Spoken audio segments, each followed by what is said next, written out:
Hello, hello, dear friends. കാണുന്നുണ്ടല്ലോ അല്ലേ?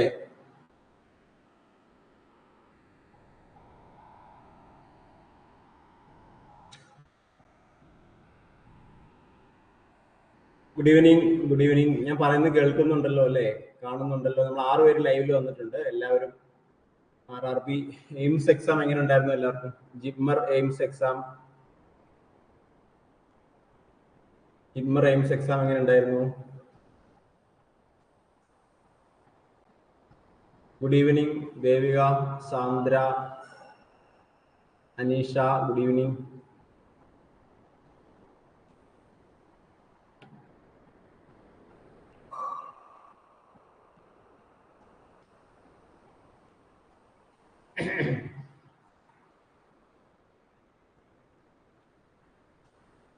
Good evening sir.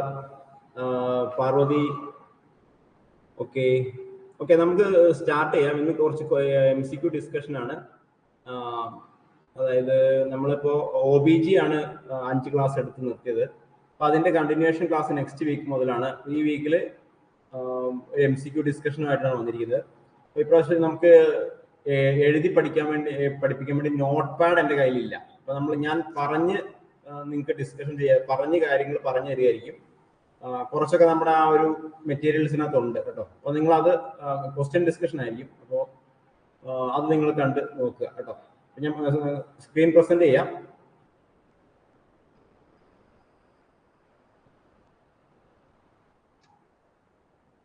Good evening കീർത്തി. നമ്മൾ ഏകദേശം 13 പേരായിട്ടുണ്ട്. അപ്പൊ ഞാൻ എന്തായാലും ഇപ്പൊ ഓണമൊക്കെ ആയതുകൊണ്ട് എല്ലാവർക്കും ഒന്നും ജോയിൻ ചെയ്യാൻ പറ്റിയെന്ന് വരില്ല അല്ലേ? ഓക്കെ, അപ്പൊ എനിക്ക് ഇപ്രാവശ്യം എഴുതി കാണിക്കാൻ വേണ്ടി നോട്ട് പാഡ് എൻ്റെ കയ്യിലില്ല.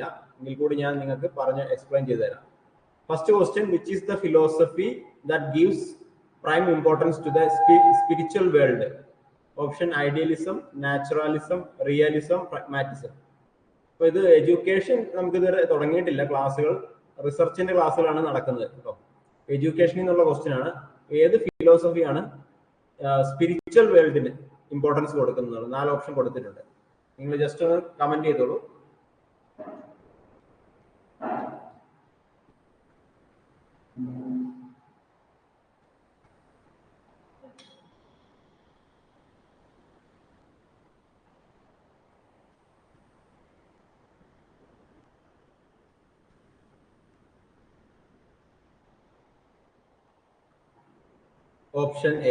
Option A. Devika option A comment ചെയ്തിട്ടുണ്ട്. ഞാനൊരു കമന്റ് ചെയ്യുന്നുണ്ടോ? Which is the philosophy that gives more prime importance to the spiritual world? Correct ആണ് ദേവിക. സ്പിരിച്വൽ വേൾഡിനാണ്, ഐഡിയലിസം ആണ് കൂടുതലായിട്ട് ഇമ്പോർട്ടൻസ് കൊടുക്കുന്നത്. So idealism believes in the universal mind or god. Universal mind, ഗോഡിന് കൂടുതലായിട്ട് ഇമ്പോർട്ടൻസ് കൊടുക്കുന്നു. ഞാൻ ഇത്തവണ എനിക്ക് എഴുതാൻ നോട്ട് പാഡ് ഇല്ലാത്തത് കൊണ്ട് തന്നെ ഞാൻ ഇവിടെ കുറച്ച് ടൈപ്പ് ചെയ്ത് വെച്ചിട്ടുണ്ട് ഇമ്പോർട്ടൻസ് ആയിട്ടുള്ളത്. Idealism believes in the universal mind or God. Okay, so idealism എന്താണ് പറയുന്നത്? According to idealism, main aim of human life is to achieve spiritual value like truth and goodness. അപ്പോ യൂണിവേഴ്സൽ സൂപ്പർ നാച്ചുറൽ പവർ ഉണ്ടെന്ന് മനസ്സിലാക്കുന്നത് ഐഡിയലിസ്റ്റുകളാണ്. Main ആയിട്ടുള്ള chief idealist എന്ന് പറയുന്നത് Plato, Socratic, Guru Nanak, Tagore, Mahatma Gandhi തുടങ്ങിയവരാണ്. So who are the chief exponent of idealism? Plato, Socratic, Guru Nanak, Tagore and Mahatma Gandhi. So next one, naturalism. Naturalism, human life is a part of nature, believes matter and physical world. അപ്പൊ നാച്ചുറലിസ്റ്റുകൾ പറയുന്നത് എന്താണ്? Physical world, നമ്മൾ ഈ കാണുന്ന ഇപ്പൊ കല്ല്, മണ്ണ്, നമ്മുടെ വീട്, അങ്ങനെയുള്ള കാര്യങ്ങൾ, അതല്ലെങ്കിൽ മരങ്ങള്, അതൊക്കെയാണ് സത്യം എന്നാണ് നാച്ചുറലിസ്റ്റുകൾ പറയുന്നത്. സോ അവരെന്താണ് പറയുന്നത്? നാച്ചർ ഈസ് ദ ട്രൂ അല്ലെ, അങ്ങനെയാണ് പറയുന്നത്. According to naturalism, human life is a part of nature എന്നാണ് പറയുന്നത്.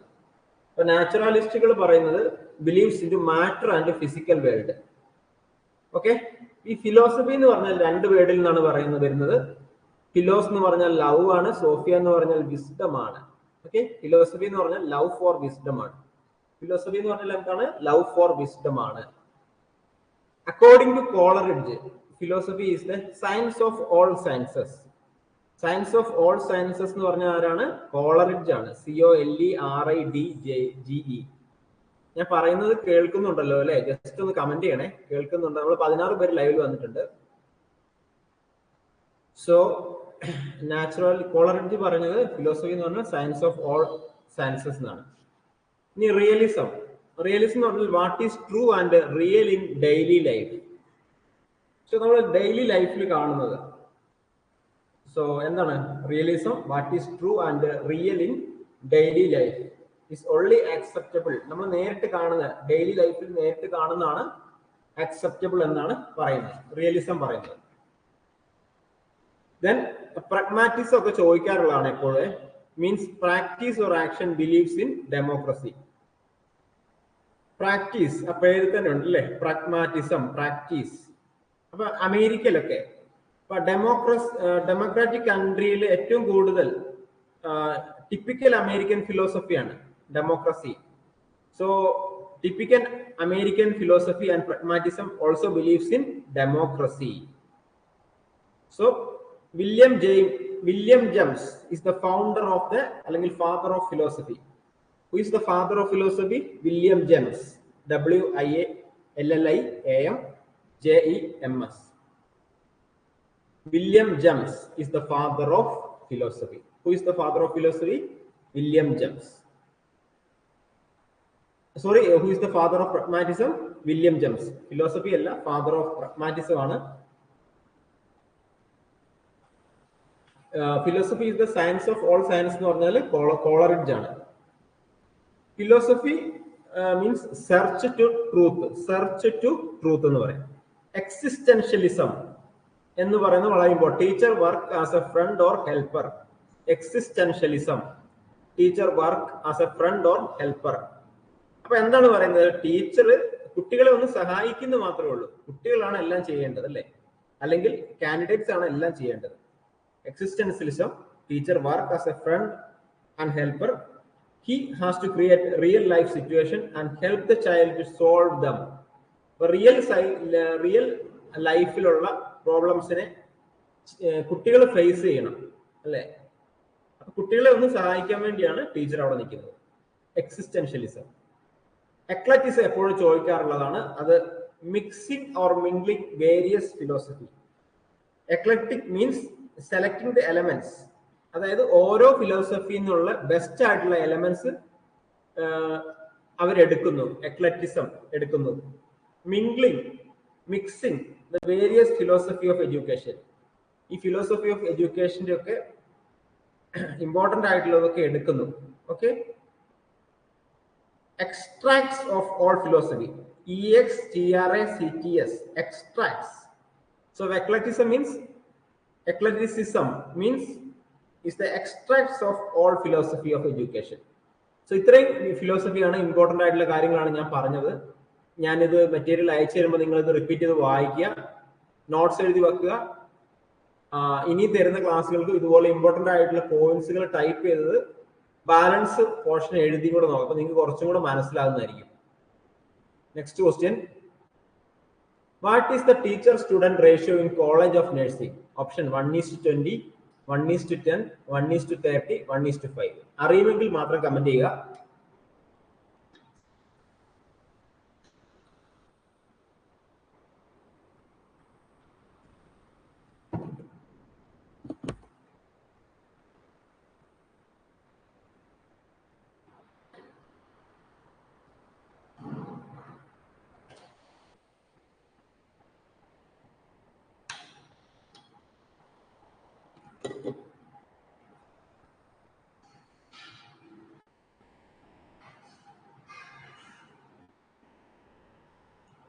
ജസ്റ്റ് ഒന്ന് നോക്കി നോക്കുക. നമ്മളിപ്പോ 18 പേര് ലൈവിൽ വന്നിട്ടുണ്ട്. പുതിയ ആൾക്കാരൊക്കെ ആരെങ്കിലും വന്നിട്ടുണ്ടെങ്കിൽ ഒന്ന് കമന്റ് ചെയ്യണേ.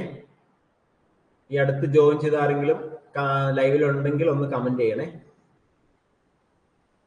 സോ നിങ്ങളെ ഞാൻ പറയുന്ന ഓരോ പോയിന്റ്സുകളും ഇമ്പോർട്ടന്റ് ആണ്, എക്സാമിന് ചോദിക്കാം. അപ്പോൾ നിങ്ങൾ ഒരു നോട്ട്സിൽ എഴുതി വെക്കാൻ ശ്രമിക്കുക. ഞാൻ മെറ്റീരിയൽസ് തരുന്നുണ്ട്, മെറ്റീരിയൽസ് നിങ്ങൾക്ക് ഷെയർ ചെയ്യുന്നുണ്ടാവും. അതിന്റെ കൂട്ടത്തിൽ നിങ്ങളും കൂടെ ഒന്ന് നോട്ട്സ് എഴുതി വെച്ച് ഒന്ന് വായിച്ചു കഴിഞ്ഞാൽ എക്സാമിന് വളരെ ഈസി ആയിരിക്കും. സോ ഇവിടെ നിങ്ങൾക്ക് ഡൗട്ട് ഉണ്ടാവും അല്ലേ, what is the teacher student ratio in college of nursing? So ഇവിടെ 1:10 ആണ് കോളേജ് ഓഫ് നഴ്സിംഗിൽ അല്ലെങ്കിൽ സ്കൂൾ ഓഫ് നഴ്സിംഗിൽ 1:10 വേണമെന്നാണ് കേട്ടോ. ഇവിടെ ഞാൻ കുറച്ച് എഴുതിയിട്ടുണ്ട്, ടൈപ്പ് ചെയ്തിട്ടുണ്ട്.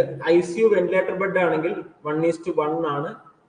1:2 എന്ന് പറഞ്ഞാൽ നോൺ വെന്റിലേറ്റർ, അതായത് ഇപ്പോൾ ഒരു ICUയിൽ ഒരു പേഷ്യന്റ് വെന്റിലേറ്ററിലാണെങ്കിൽ ആ ഒരു പേഷ്യന്റിനെ മാത്രമേ നേഴ്സിന് കൊടുക്കാൻ പാടുള്ളൂ എന്നുള്ളതാണ്.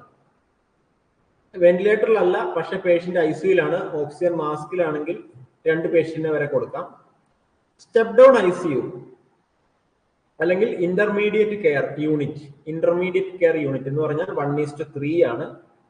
ജനറൽ വാർഡ്സിൽ 1:6 ആണ്. സൂപ്പർ സ്പെഷ്യാലിറ്റി വാർഡ്സ്, അപ്പൊ ന്യൂറോ സർജറി അല്ലെങ്കിൽ ന്യൂറോളജി വാർഡ്, കാർഡിയാക് വാർഡ് 1:4 ആണ്. ഓക്കെ. ഇനി പോസ്റ്റ് റിക്കവറി റൂം, വെന്റിലേറ്ററിലാണ് പേഷ്യന്റ് OT-ന്ന് പോസ്റ്റ് റിക്കവറി റൂമിലേക്ക് വന്നാൽ വെന്റിലേറ്ററിലാണെങ്കിൽ 1:1 തന്നെയാണ്. നോൺ വെന്റിലേറ്ററിലാണെങ്കിൽ 1:2 ആണ്. ലേബർ റൂമിലാണെങ്കിൽ ഒരു നേഴ്സിന് ഒരു പേഷ്യന്റിന് 2 നേഴ്സ് അസിസ്റ്റ് ചെയ്യണം എന്നുള്ളതാണ് കേട്ടോ. അങ്ങനെയാണ് ശരിക്കും പറഞ്ഞ തിയറി വരുന്നത്. പക്ഷെ നമ്മുടെ ഇവിടെ ഗവൺമെന്റ് ഹോസ്പിറ്റലിലൊക്കെ പലപ്പോഴും ഒരു നേഴ്സ് പോലും കാണാത്ത അവസ്ഥകൾ വന്നിട്ടുണ്ട്. കാരണം ഒരുപാട് പേഷ്യൻസ് വരുന്നതുകൊണ്ടാണ്. ഒരുപാട് നേഴ്സിംഗ് വേക്കൻസികൾ ഉണ്ട് നമ്മുടെ നാട്ടിലൊക്കെ. ഗവൺമെന്റിലൊക്കെ പ്രത്യേകിച്ചും മെഡിക്കൽ കോളേജിലൊക്കെ ഒരുപാട് നേഴ്സിംഗ് വേക്കൻസി ഉണ്ട്, പക്ഷെ റിക്രൂട്ട്മെന്റ് നടക്കുന്നില്ല.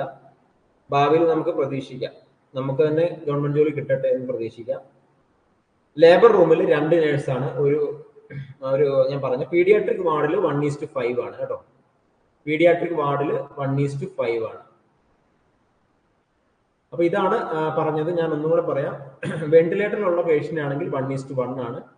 ICUയിലാണ് പേഷ്യന്റ് വെന്റിലേറ്ററിൽ അല്ലെങ്കിൽ 1:2 ആണ്. സ്റ്റെപ്പ് ഡൗൺ ICUയിലാണെങ്കിൽ 1:3 ആണ്. ജനറൽ വാർഡ്സിൽ 1:6 ആണ്. സൂപ്പർ സ്പെഷ്യാലിറ്റി ആണെങ്കിൽ 1:4 ആണ്. പീഡിയാട്രിക് വാർഡ് ആണെങ്കിൽ 1:5 ആണ്. പോസ്റ്റ് റിക്കവറി റൂം ആണെങ്കിൽ പേഷ്യന്റ് വെന്റിലേറ്ററിലാണെങ്കിൽ 1:1 ആണ്. അപ്പൊ ഞാൻ പറഞ്ഞ കാര്യങ്ങൾ ഒന്ന് നോട്ട് എഴുതി വെക്കുക. എനിക്കിവിടെ എഴുതാൻ പറ്റാത്ത സാഹചര്യമാണ്, എങ്കിൽ കൂടി ഞാൻ മാക്സിമം നിങ്ങൾ ടൈപ്പ് ചെയ്ത് കൊടുത്തിട്ടുണ്ട്. Next question, which of the following is not a principle of adult learning?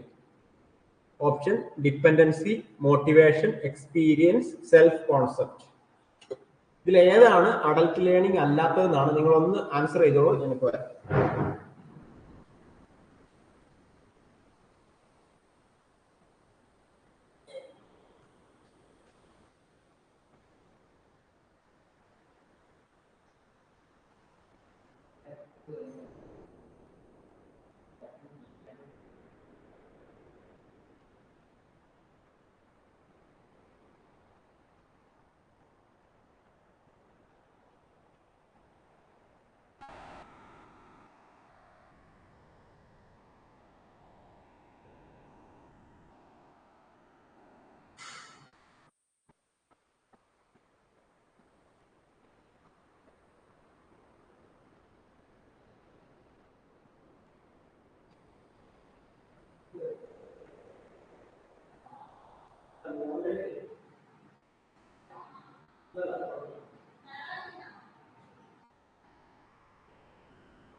Okay.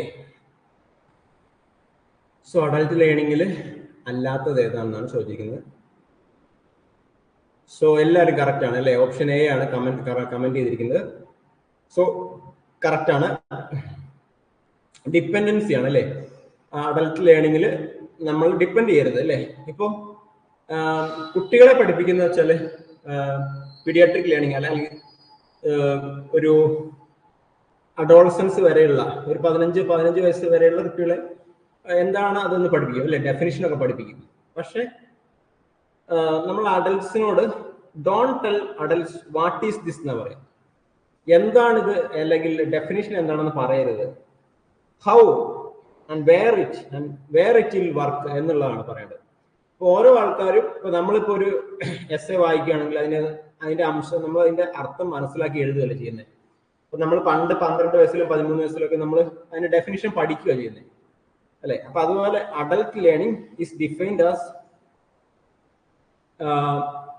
എൻ്റെ റേഞ്ച് ഓഫ് ലേണിംഗ്. ഫോർമൽ ഉണ്ടാവാം, ഇൻഫോർമൽ ഉണ്ടാകാം, ആ നോൺ ഫോർമൽ ലേണിംഗ് ഉണ്ടാകാം. Self concept, prior experiences, readiness to learn, orientation to learn, environment, learning environment, ഇതെല്ലാം depend ചെയ്തിരിക്കുന്നു. അപ്പൊ നമുക്ക് ഓരോ ആൾക്കാർക്കും ഓരോ കോൺസെപ്റ്റ് ആണ് അല്ലേ. ഓരോ നമുക്കിപ്പോ ഇൻട്രസ്റ്റ് ഉള്ള വിഷയമാണെങ്കിൽ നമ്മൾ നന്നായിട്ട് പഠിക്കുക അല്ലേ. അപ്പൊ നമ്മളൊരു കോൺസെപ്റ്റ് ഉണ്ട് ഓരോ കാര്യങ്ങൾക്കും. അതിന് നമുക്ക് പാസ്റ്റ് എക്സ്പീരിയൻസ് അതിന് കാരണമാകാം. നമുക്കൊരു റെഡിനെസ് വേണം, പഠിക്കാൻ വേണ്ടിയുള്ള ഒരു താല്പര്യം, ഒരു ഓറിയന്റേഷൻ, ഇതെല്ലാം അത്യാവശ്യമാണ്. Formal learning means organised activity, class room activity, ഇതൊക്കെ വരുന്നുണ്ട്. ഇൻഫോർമൽ എന്ന് പറഞ്ഞാൽ അൺസ്ട്രക്ചേർഡ്, ഓഫൺ അൺഇൻറ്റൻഷണൽ അല്ലെങ്കിൽ സെൽഫ് സ്റ്റഡി ആക്ടിവിറ്റീസ്, ഗെയിംസ് ഒക്കെ വരുന്നുണ്ട്. So adult learning is defined as entire range of formal, non-formal and informal learning. Adult needs how information used in future. നമുക്ക് പഠിക്കുന്ന കാര്യങ്ങൾ എങ്ങനെ ഫ്യൂച്ചറിൽ നമുക്ക് ഉപയോഗിക്കാം എന്നാണ് അഡൽട്ട് ലേണിംഗ് കൂടുതലും പറയുന്നത്. Responsible for their own learning. ഓരോ അഡൽട്സും റെസ്പോൺസിബിൾ ആണ്, അവരുടെ പഠനത്തിന് വേണ്ടി റെസ്പോൺസിബിൾ ആണ്. നമുക്ക് adults should have clear idea. Principles എന്ന് പറഞ്ഞാൽ motivation, learners, self knowledge, self concept, prior experience, readiness to learn and orientation to learn എല്ലാം വരുന്നുണ്ട് കേട്ടോ. അപ്പൊ ഇത്രേ ഉള്ളൂ. അത് നമുക്ക് അതിനകത്ത് വരാത്തത് ഡിപ്പെൻഡൻസിയാണ്. Next question, which among the following is not a characteristic of problem based learning? Option: learning starts with a challenging problem. The teacher is having a leading role. The students have a leading role. Students are guided by essential question. What is PBL?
Okay,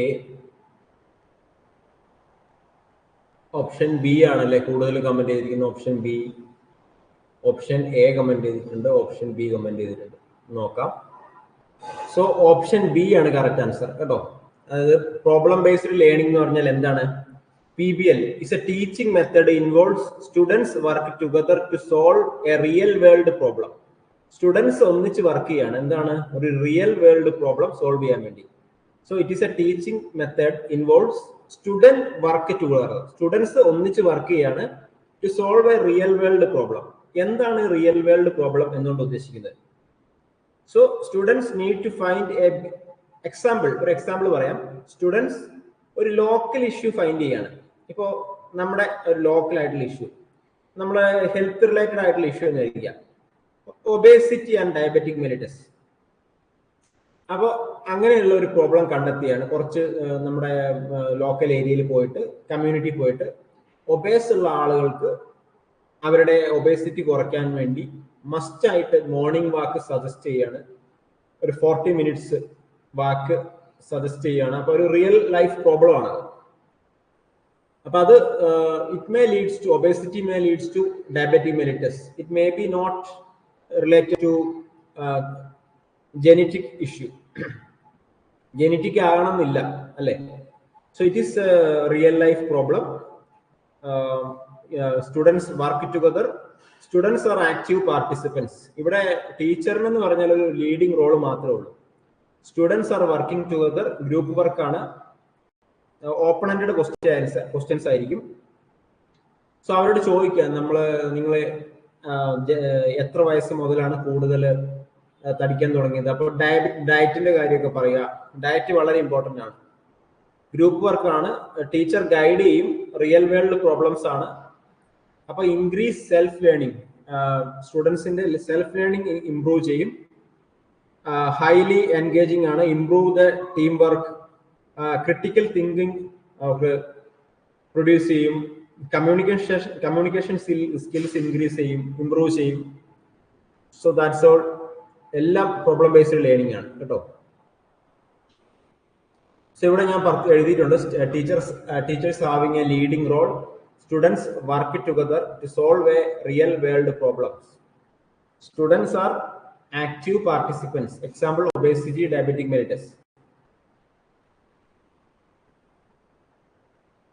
Next question, which is the most appropriate method for developing the right attitude in a student toward caring for an old age patient? Option lecture, role play, seminar, symposium.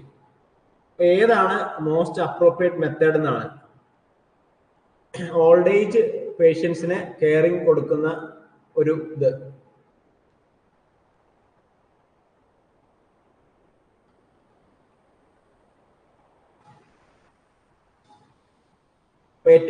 ഏറ്റവും important ആയിട്ടുള്ള, അതിൽ most appropriate method ഏതാണ് ചോദിച്ചിരിക്കുന്നത്. ഒരു സ്റ്റുഡന്റിന് കൂടുതൽ മനസ്സിലാകുന്ന ഏത് എന്നുള്ള രീതിയിലാണ് കേട്ടോ.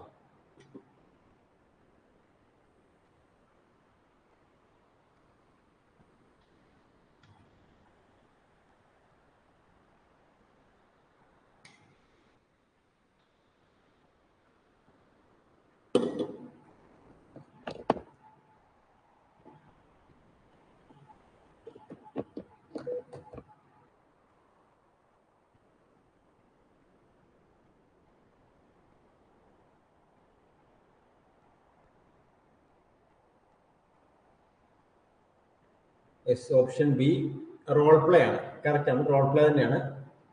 റോൾ പ്ലേ എന്ന് പറഞ്ഞാൽ situations is presented in the form of script. Socio ഡ്രാമയാണ് role play. It's a discussion technique that makes possible to get maximum participants of a group. Situation is presented in the form of script. ഒരു നാടകം പോലെയാണ് അല്ലെ socio drama. ഇപ്പൊ നമ്മള് മദറായിട്ട് അഭിനയിക്കുക, നേഴ്സായിട്ട് അഭിനയിക്കുക. ഇപ്പൊ ഇവിടെ എന്ന് പറഞ്ഞാൽ ഒരു ഓൾഡ് ഏജ് പേഷ്യൻസിനെ കെയർ ചെയ്യുന്നത്. അപ്പോൾ അദ്ദേഹത്തെ നമുക്കൊന്ന് എണീപ്പിച്ചിരുത്തണം എന്ന് വിചാരിക്കുക. ഒരു 90 വയസ്സുള്ള ആളാണ്. അപ്പൊ അദ്ദേഹത്തെ നമുക്ക് മെല്ലെ ഇരുന്നിട്ട് കുറച്ചു നേരം ഇരിക്കുക. അതിനുശേഷം വളരെ സാവധാനം എണീക്കാനുള്ള കാര്യങ്ങൾ പറഞ്ഞു കൊടുക്കുക. അപ്പോൾ ടു അവോയ്ഡ് ഓർത്തോസ്റ്റാറ്റിക് ഹൈപ്പോടെൻഷൻ അല്ലെ, അങ്ങനെ രീതിയിൽ പറഞ്ഞു കൊടുക്കണം. അപ്പൊ അത് നമ്മളിപ്പോ ഒരു നേഴ്സായിട്ടോ അല്ലെങ്കിൽ ഒരു മദറായിട്ടോ ഒരു കെയർ ഗീവറായിട്ടോ ഒക്കെ ആക്ട് ചെയ്യേണ്ടി വരും. ഡോക്ടറായിട്ടോ നേഴ്സായിട്ടോ ഒക്കെ ആക്ട് ചെയ്യേണ്ടി വരും. സോ അതാണ് സോഷ്യൽ ഡ്രാമ അല്ലെങ്കിൽ റോൾ പ്ലേ. ലെക്ചർ നമുക്കറിയാം ചോക്ക് ആൻഡ് ടോക്ക് മെത്തേഡാണ് most oldest method of teaching. That is lecture method. Passive ആയിരിക്കും, ലേണിംഗ് പാസീവ് ആയിരിക്കും. സെമിനാർ എന്ന് പറഞ്ഞാൽ സ്മോൾ ഗ്രൂപ്പ് ഡിസ്കഷൻ ആണ്.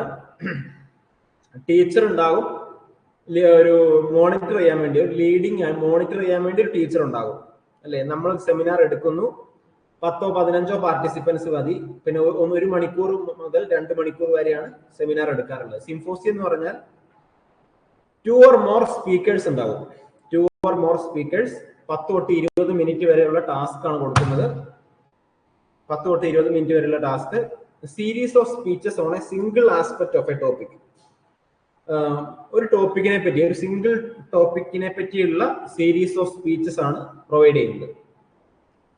Discussion method in which different view points on A single aspect of A topic is discussed. അപ്പൊ ഒരു problem ഉണ്ടാവുള്ളൂ. ഇപ്പം നമുക്ക് പറയാം, ഇപ്പം വയനാട്ടിലെ ഒരു ഇഷ്യൂ എടുക്കാം. അപ്പൊ ആ ഒരു ഇഷ്യൂ ഒരു പ്രോബ്ലം ആണ്. അപ്പൊ അതിന്റെ ലാൻഡ് സ്ലൈഡിന് കാരണങ്ങൾ എന്തൊക്കെയാണെന്ന്, ലാൻഡ് സ്ലൈഡ് ഉണ്ടായില്ലേ, മണ്ണിടിച്ചിലുണ്ടായി. അപ്പൊ അതിനുള്ള കാരണം, അതിനെപ്പറ്റി പല ആൾക്കാരും പല രീതിയിലുള്ള അവരുടെ വ്യൂ പോയിന്റിലുള്ള കാര്യങ്ങൾ ഡിസ്കസ് ചെയ്യും. അബൌട്ട് എ പർട്ടിക്കുലർ ഇഷ്യൂ, അത് പ്രത്യേകം ഇമ്പോർട്ടൻ്റ് ആണ്. ഒരു പർട്ടിക്കുലർ ഇഷ്യൂവിനെ പറ്റി 2-3 സ്പീക്കേഴ്സ് സംസാരിക്കുന്നതാണ് symposium. Okay, speeches may be argumentative, informative ആയിരിക്കാം, ആർഗ്യൂ ചെയ്യും. ഓക്കെ, അപ്പൊ ചെയർപേഴ്സൺ ഉണ്ടാവും. ചെയർപേഴ്സൺ അവിടെ നടുക്കിയിരിക്കും.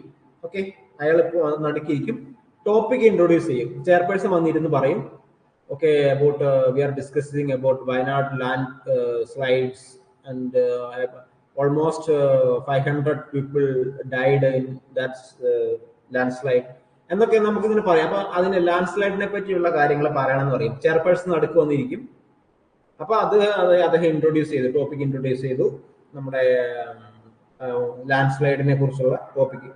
അപ്പൊ സ്പീച്ച്, നമുക്ക് സ്പീക്കേഴ്സ് വന്ന് സ്പീച്ച് ചെയ്യാണ്. അവര് സ്പീച്ച് ചെയ്യാണ്. അപ്പൊ ചെയർമാൻ ടോപ്പിക് സെലക്ഷൻ ചെയ്തു, സ്പീക്കർ പ്രിപ്പറേഷൻ ചെയ്ത് ടോപ്പിക് പ്രസന്റ് ചെയ്തു. അപ്പൊ ഓഡിയൻസിന് ക്വസ്റ്റ്യൻ ചോദിക്കും. അപ്പൊ അതിന്റെ ആൻസർ ചെയ്യും. അങ്ങനെ so audience listens and rise the questions. They can ask the questions to the speakers. അപ്പൊ ഇതിന്റെ അഡ്വാൻറ്റേജ് എന്ന് പറഞ്ഞാൽ ഡീപ്പ് ഇൻസൈറ്റ്, നമുക്കൊരു ഡീപ്പ് ആയിട്ടുള്ള ഇൻസൈറ്റ് കിട്ടും ടോപ്പിക്കിനെ പറ്റി. നമ്മളിപ്പോ ലാൻഡ് സ്ലൈഡിനെ കുറിച്ച് നമുക്ക് ഒരു നല്ലൊരു തികഞ്ഞ ധാരണ കിട്ടും. ഡിസ്അഡ്വാൻറ്റേജസ് എന്ന് പറഞ്ഞാൽ ഓഡിയൻസ് കുറവായിരിക്കും, ലിമിറ്റഡ് ഓഡിയൻസ് ആയിരിക്കും. അതുപോലെ chairman has no control over speakers. ചെയർമാന് ടോപ്പിക് ഇൻട്രൊഡ്യൂസ് ചെയ്ത് കഴിഞ്ഞാൽ പിന്നെ കഴിഞ്ഞു, പിന്നെ there is no control over speakers. Class 20-30 minute വരെ മാക്സിമം ഉണ്ടാവുള്ളൂ. ഓക്കെ,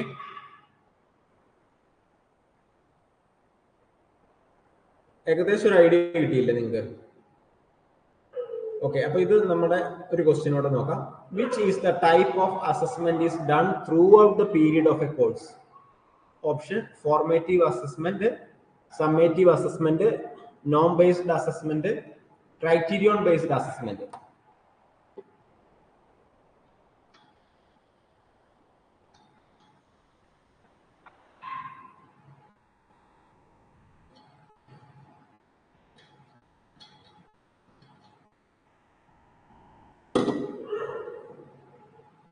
ഒരു കോഴ്സിൽ throughout the period of a കോഴ്സിൽ ഉണ്ടാകുന്ന അസസ്മെന്റ് ഏതാണെന്നാണ്. 4 അസസ്മെന്റ് കൊടുത്തിട്ടുണ്ട്.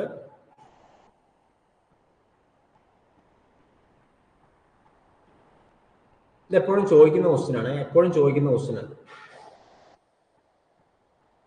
യെസ്, ഓപ്ഷൻ എ ആണ് കറക്റ്റ് കേട്ടോ. അനീഷ കറക്റ്റ് ആണ്. വിനിത ഓപ്ഷൻ എ ആണ്. ഫോർമേറ്റീവ് അസസ്മെന്റ് ആണ്.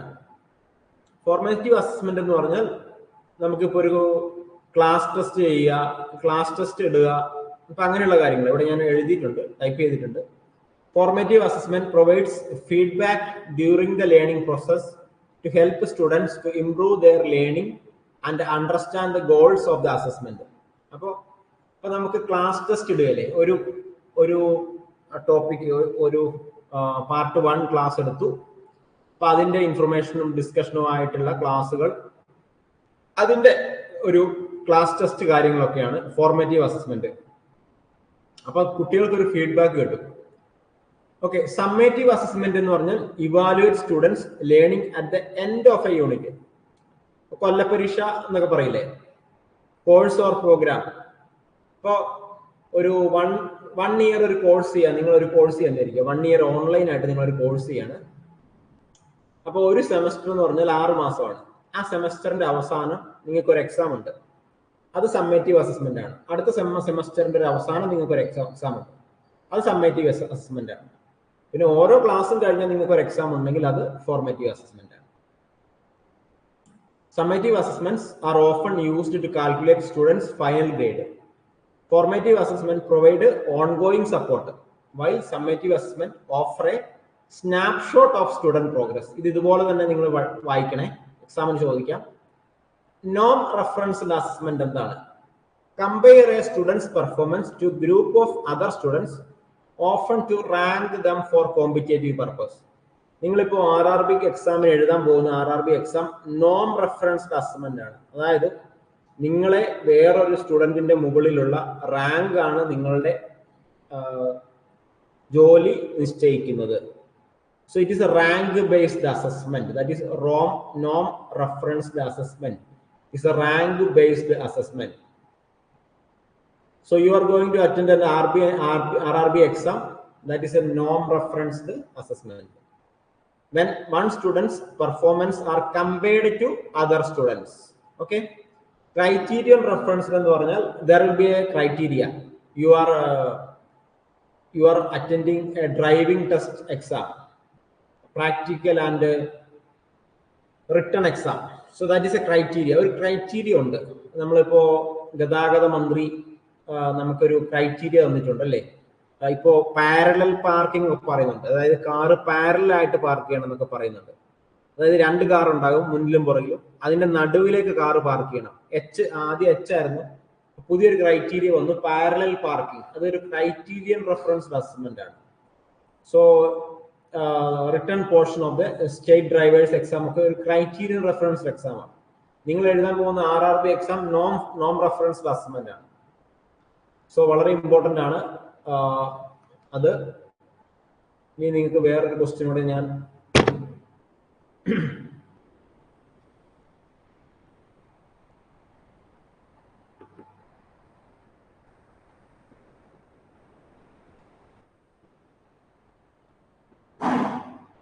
ഇവിടെ അമേരിക്കൻ നഴ്സസ് അസോസിയേഷൻ കാണുന്നുണ്ടല്ലോ അല്ലെ? നിങ്ങൾക്ക് കാണുന്നുണ്ടോ? ക്വസ്റ്റ്യൻ ആണ്. American nurses association has identified 2 levels of psychiatric nurses. Which among the following is a nursing intervention performed by a basic level psychiatric nurses? Option: psychotherapy, prescriptive authority, psychoeducation, case management. ഇത് American psychiatric nursing ആണ് കേട്ടോ. അവിടെയുള്ള ഒരു ANAയുടെ കീഴിലുള്ള psychiatric nursing 2 വിഭാഗങ്ങളുണ്ട്. അതിനകത്ത് ഏതാണ്, അതായത് ബേസിക് ലെവൽ സൈക്യാട്രിക് നഴ്സിംഗ് ചെയ്യുന്ന നഴ്സസ് ചെയ്യുന്ന കാര്യം എന്താണെന്നാണ് ചോദിച്ചിരിക്കുന്നത്.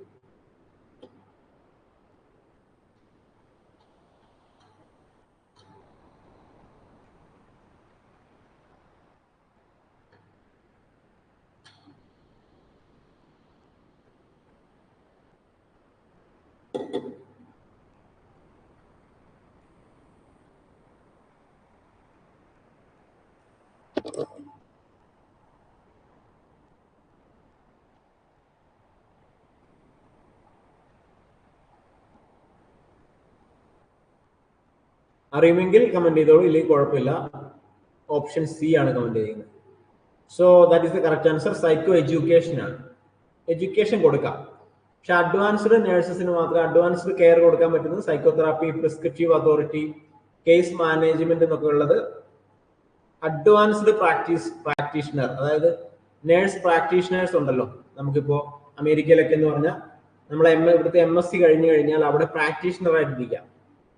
അതായത് primary mental health and registered nurse, primary mental health registered nurse. APR എന്ന് പറഞ്ഞാൽ അഡ്വാൻസ്ഡ് പ്രാക്ടീസ് രജിസ്റ്റേർഡ് നേഴ്സ്.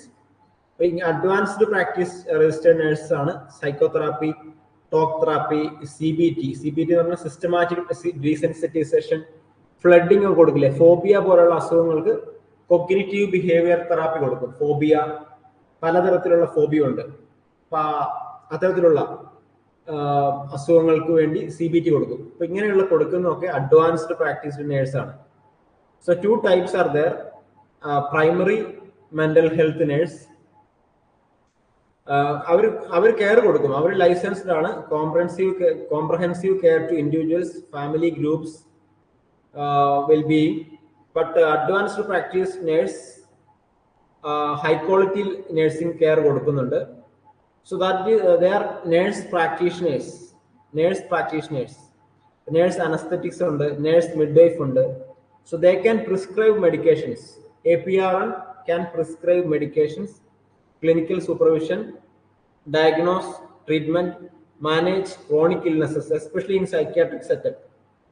അപ്പോൾ അവർക്കെന്ന് പറഞ്ഞാൽ ഇപ്പം അമേരിക്കയിൽ എന്ന് പറഞ്ഞാൽ ഡോക്ടേഴ്സിനെയൊക്കെ കാണുന്ന അത്ര എളുപ്പമല്ല.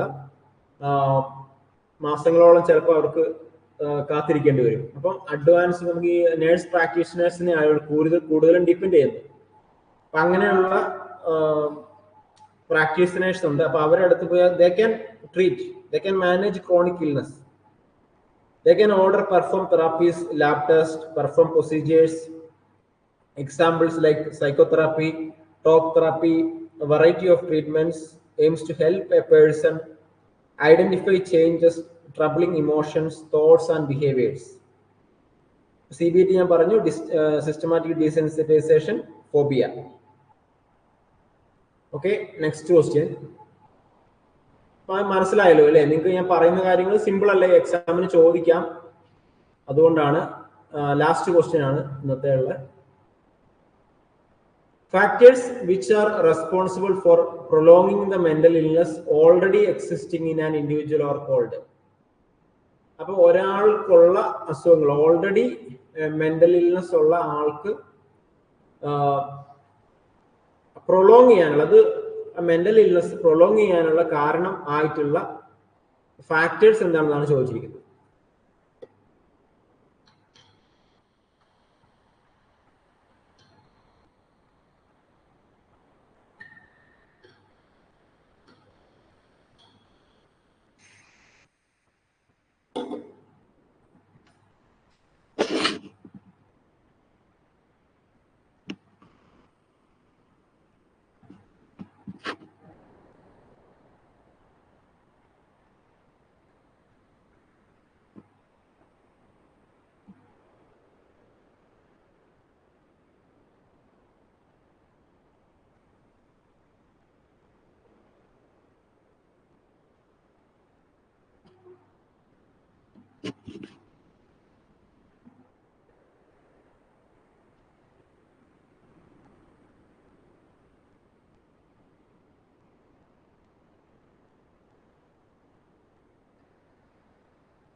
ഓക്കെ,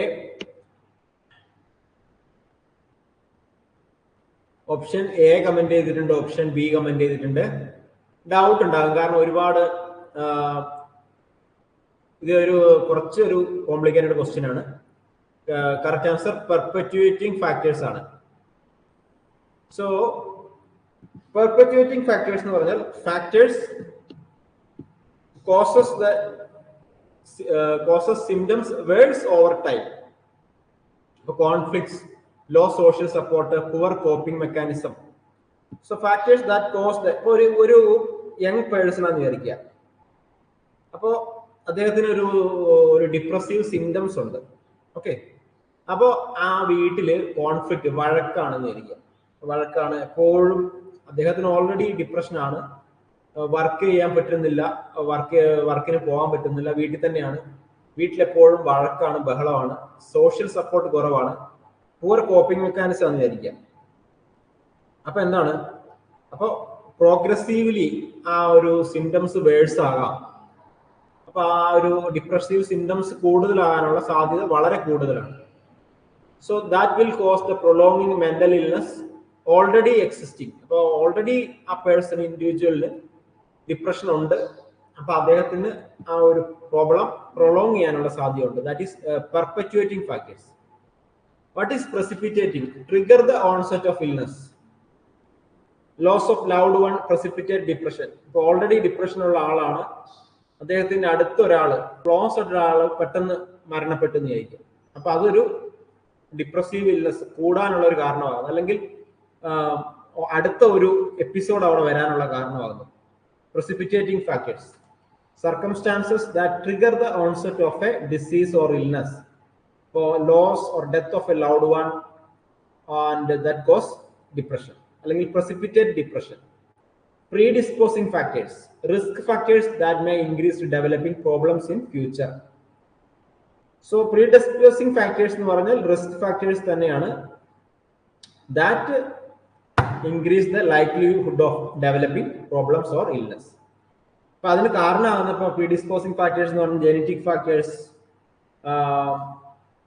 അതുപോലെ ഫാമിലി ഹിസ്റ്ററി, അത് തന്നെ ഡയബറ്റിക് മെലിറ്റസ്, അതുപോലെ മെന്റൽ ഇൽനെസ്, ഇതൊക്കെ ഒരു പ്രീഡിസ്പോസിംഗ് ഫാക്ടേഴ്സ് ആണ് കേട്ടോ.